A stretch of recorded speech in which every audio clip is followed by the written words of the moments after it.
Hello guys, today bubunutan ko si Mamang Uba.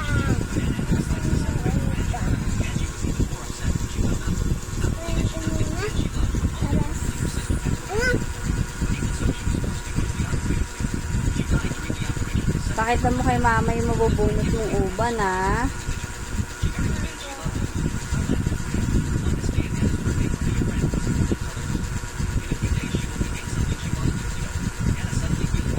Yan, oh. Guys, so may nabunot po siyang uban. Galing. One more.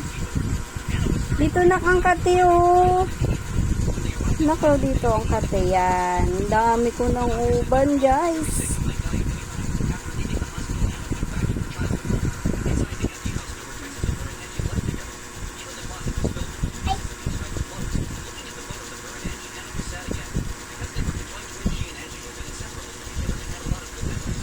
Ay, nako. Ayan, galing. O, paalam ka na. Bye!